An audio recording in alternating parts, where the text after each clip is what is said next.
योना मछली के पेट में कितने दिन था? योना मछली के पेट में कैसे पहुंचे? और मछली के पेट से कैसे बाहर निकला? जिंदा या मुर्दा? बाइबल के इस कहानी को जानने के लिए वीडियो में बने रहें। मेरे प्रियो, यह कहानी बाइबल में योना की पुस्तक में पाया जाता है कि कैसे योना मछली के पेट में पहुंचा। क्या परमेश्वर ने उसको कोई सजा दी थी? बाइबल बताती है कि परमेश्वर ने योना नबी को नीनवे नगर में परमेश्वर का वचन का प्रचार करने के लिए भेजा था, क्योंकि नीनवे नगर में पाप चरम सीमा पर था। लेकिन योना नबी ने नीनवे नगर में जाने के बजाय वह तर्शीश को एक पानी के जहाज में बैठकर भाग रहा था। तब एक घटना घटती है। योना यहोवा परमेश्वर का एक नबी था। एलीशा नबी की मौत के कुछ ही समय बाद यहोवा ने योना से कहा, नीनवे नाम के बड़े शहर को जाओ, वहां के लोग बहुत बुरे बुरे काम कर रहे हैं, और मैं चाहता हूं कि इस बारे में तुम उन लोगों से बात करो। मेरे प्रियो, लेकिन योना वहां जाना नहीं चाहता था। योना नबी याफा नगर से तर्शीश अर्थात स्पेन की ओर जाने वाला एक जहाज में सवार होकर भागने लगा। परमेश्वर को अच्छा नहीं लगा, और तुरंत परमेश्वर ने समुद्र में एक बड़ी आंधी भेजी।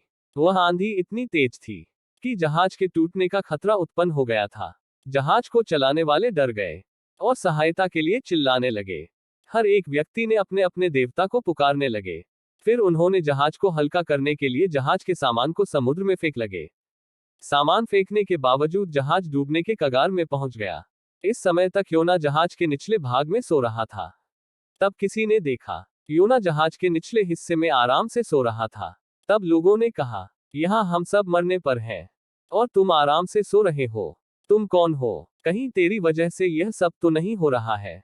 तब योना ने उनसे कहा, मैं स्वर्ग और धरती के बनाने वाले परमेश्वर यहोवा की उपासना करता हूँ। उसने मुझे एक काम करने के लिए कहा था, पर मैं उसे करने के बजाय भाग रहा हूँ।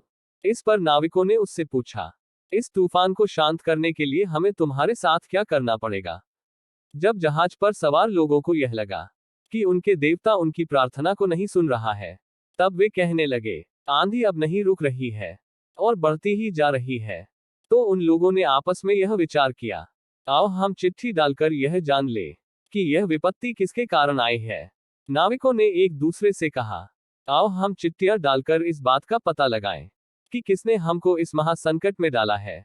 और उन्होंने फिर वैसा ही किया। सबके नाम का चिट्ठी लिखकर डाला, और योना के नाम पर चिट्ठी निकली। तब उन्होंने उससे कहा, हमें बता कि किसके कारण यह विपत्ति हम पर पड़ी है। तुम यहाँ पर क्या कर रहे हो? तुम किस देश के हो? तब योना ने कहा, मुझे समुंदर में फेंक दो, समुंदर शांत हो जाएगा। नाव चलाने वाले ऐसा नहीं करना चाहते थे, लेकिन तूफान इतना बढ़ता जा रहा था कि उन्हें मजबूरन योना को समुंदर में फेंकना पड़ा। ऐसा करते ही तूफान थम गया और समुंदर शांत हो गया।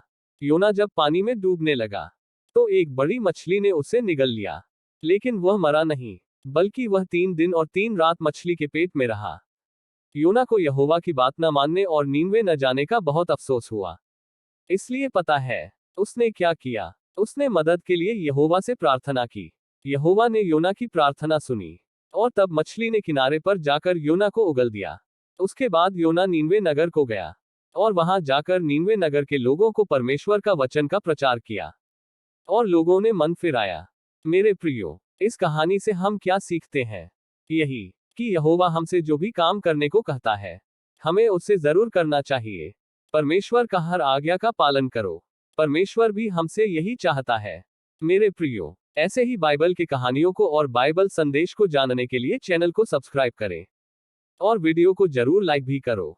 प्रभु आपको आशीष दे। आमीन।